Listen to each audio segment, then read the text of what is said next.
नमस्कार दोस्तों, be alert में आपका बहुत बहुत स्वागत है। मैं हूं आपका दोस्त केतन क्रिश्चियन। आइए तो शुरू करते हैं the great pyramid of Giza series part 2। अगर हम ये सोचते हैं कि हमारी सभ्यता बहुत विकसित है और हमने साइंस की ऊंचाइयों को छू लिया है, तो हमें एक बार फिर से सोचने की जरूरत है। गिजा के पिरामिड हमेशा से एक रहस्य का विषय बना हुआ है। इन्हें क्यों बनाया गया, इसका जवाब हमारे पास नहीं है। कई इंटेलिजेंस की माने तो इसे मकबरे की तरह बनाया गया था, पर इतना बड़ा मकबरा समझ से बाहर है। इनमें कभी भी शव या मम्मी नहीं मिले, इसीलिए लगता है कि पिरामिड बनाने के कई दूसरे कारण भी थे। आइए हम जानते हैं वो क्या थे। मिस्र को दुनिया की सबसे पहली सुपर पावर माना जाता है। मिस्र के लोगों को electricity, electromagnetic, electrochemistry, medicine, chemistry, physics, hydrology और एडवांस मैथमेटिक्स की जानकारी थी। मिस्र में उन दिनों इलेक्ट्रिसिटी पैदा भी की जाती थी और इसे पूरे मिस्र में इस्तेमाल भी किया जाता था। बगदाद बैटरी और आर्क लैंप उस समय इलेक्ट्रिसिटी होने के पुख्ता सबूत है। ये इलेक्ट्रिसिटी पैदा कहाँ की जाती थी? अगर हम ध्यान से देखें तो पिरामिड के अंदर मशाल जलाने के निशान कभी नहीं मिले और ना ही मशाल को लगाने का या टांगने का कोई हैंडल मिला। मिस्र की कई पेंटिंग्स में आप देख सकते हैं कि वो एक टॉर्च लिए खड़े हैं जो कि वायरलेस इलेक्ट्रिसिटी से चल रही है। सदियों पहले अलेक्जेंड्रिया में एक लाइट हाउस था, उसमें आर्क लैंप इस्तेमाल हुआ था, जबकि एडिसन ने इलेक्ट्रिक बल्ब की खोज सदियों बाद की थी। मिस्र में इलेक्ट्रिसिटी का इस्तेमाल और अलेक्जेंड्रिया के लाइट हाउस को 24 घंटे इलेक्ट्रिसिटी देने के लिए एक पावर जनरेटर की जरूरत थी और वो पावर जनरेटर थे गिजा के ग्रेट पिरामिड और इसके सबूत आज भी देखे जा सकते हैं।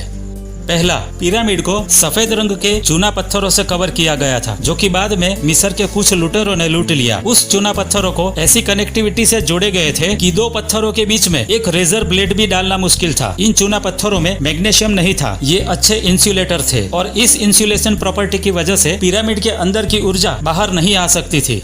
दूसरा, स्टोन बॉक्स जो कि पिरामिड के अंदर बनाया गया था, वो एक अलग तरीके के चूना पत्थरों से बनाया गया है, जिसमें क्रिस्टल और थोड़ी मात्रा में धातु भी पाई जाती है, जिसकी वजह से अधिक विद्युत प्रवाह किया जा सकता था। पिरामिड के अंदर की शाफ्ट ग्रेनाइट से बनाई गई है। ग्रेनाइट रेडियो एक्टिव और एक गुड कंडक्टर होता है, जिसकी वजह से शाफ्ट के अंदर आयोनाइजेशन हो सकता है। अगर हम किसी इंसुलेटेड केबल को देखें तो पाएंगे कि पिरामिड को भी इसी तरह इंसुलेट किया गया है। तीसरा, गिजा के पिरामिड एक महान इंजीनियरिंग का नतीजा है। फिर भी इलेक्ट्रिसिटी को बनाने के लिए हमें किसी न किसी सोर्स की जरूरत पड़ सकती थी और यहाँ पर वो सोर्स था पानी। गिजा के पिरामिड के अंदर कई नहर पाई गई है, जिनके अवशेष आज भी मौजूद है। दुनिया में हर पिरामिड के पास पानी का सोर्स जरूर है। पिरामिड की नींव चूना पत्थरों से बनाई गई थी। इसके बीचों बीच गैप रखा गया था और उन गैपों को पानी से भर दिया गया था। पत्थरों की स्पेशल परख पानी को और उसमें पैदा हुई इलेक्ट्रिसिटी को ऊपर तक ले जाती थी। उसको एक्वाफायर कहा जाता है। जब बहुत सा पानी एक्वाफायर से निकलता है तब इलेक्ट्रिसिटी प्रोड्यूस होती है। इसे फिजियो इलेक्ट्रिसिटी कहते हैं। पिरामिड की अंदर की सुरंगें जो कि ग्रेनाइट से बनाई हुई है, वो इलेक्ट्रिसिटी से चार्ज हो जाती थी और पूरी इलेक्ट्रिसिटी ऊपर की तरफ बहने लगती थी। पिरामिड के ऊपर सोने का कैपस्टोन था, जो कि अब मौजूद नहीं है। सोना इलेक्ट्रिसिटी का गुड कंडक्टर होता है। इस कैपस्टोन की मदद से नेगेटिव आयंस को आयनोस्फीयर में बहा दिया जाता था और इसी तरीके से पिरामिड इलेक्ट्रिसिटी बनाते थे। इस टेक्नोलॉजी को निकोला टेस्ला समझ गया था, जो 5000 साल पहले मिस्रियों ने इजाद की थी। निकोला टेस्ला एक महान साइंटिस्ट था, जिन्होंने रेडियो, लेजर, एसी करंट का आविष्कार किया था, जो कि आज हम हमारे घरों में इस्तेमाल करते हैं। टेस्ला का मानना था कि इलेक्ट्रिसिटी को वायरलेस किया जा सकता है और उन्होंने ऐसा करके भी दिखाया। उन्होंने पिरामिड के सिद्धांतों पर टावर बनाया और उसे जमीन के नीचे बिछाए गए चूना पत्थरों से कनेक्ट कर दिया। फिर दूसरे इलेक्ट्रिक सोर्स को भी टावर के साथ कनेक्ट कर दिया, जिससे नेगेटिव आयंस आयनोस्फीयर में बहने लगे और इसी से इलेक्ट्रिसिटी बिना किसी वायर के बहने लगी। इसी तरह पिरामिड में उस समय इलेक्ट्रिसिटी को प्रोड्यूस किया जाता था। ट्रांसमीटर से इलेक्ट्रिसिटी को भेजा जाता था और रिसीवर से रिसीव किया जाता था।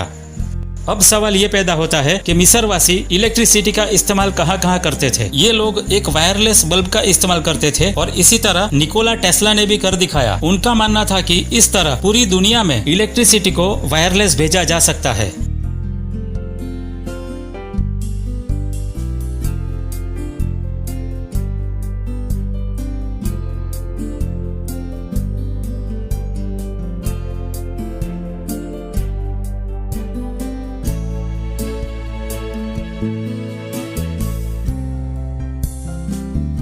मिस्र की कई पेंटिंग्स में हमें वायरलेस एंटीना दिखाई पड़ते हैं जिनसे इलेक्ट्रिसिटी को रिसीव और भेजा जा सकता था। मिस्रवासी इसका इस्तेमाल कम्युनिकेशन के लिए भी करते थे। उस समय ये लोग जो कपड़ा बनाते थे वो आज भी मशीनों से नहीं बनाया जा सकता। मिस्रवासी इलेक्ट्रिसिटी का इस्तेमाल पौधों को बड़ा करने के लिए भी किया करते थे। उनके जो पुराने आभूषण हमें मिलते हैं उनमें बहुत ही बारीकी से सोने की वर्क जड़ी हुई है और ऐसा करना सिर्फ इलेक्ट्रिसिटी से संभव है। आज भी पिरामिड के आसपास इलेक्ट्रोमैग्नेटिक करंट नापा जा सकता है।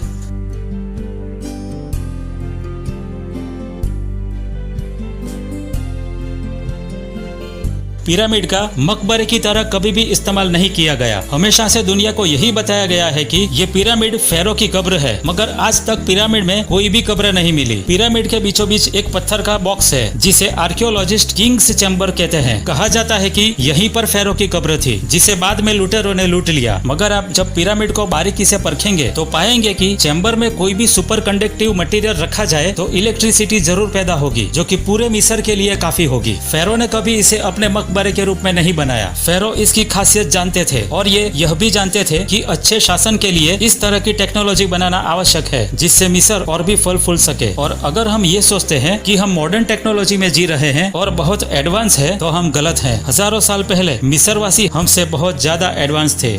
इस सीरीज की तीसरी और आखिरी पार्ट में हम जानेंगे कि साइंसदानों की सोच और रिसर्च के हिसाब से ये महान पिरामिड कैसे बनाए गए थे, पिरामिड बनाने में कौन सी टेक्नोलॉजी इस्तेमाल हुई थी। तो दोस्तों ये तो थी आज की वीडियो। ये वीडियो आपको कैसी लगी आप नीचे कमेंट बॉक्स में जरूर बताइएगा। और अगर आपको ये वीडियो अच्छा लगा है तो इसे लाइक कीजिए, अपने फ्रेंड्स और फैमिली के साथ शेयर कीजिए। और मैं अब आपको मिलूंगा अगली वीडियो में। तब तक के लिए प्रेज द लॉर्ड।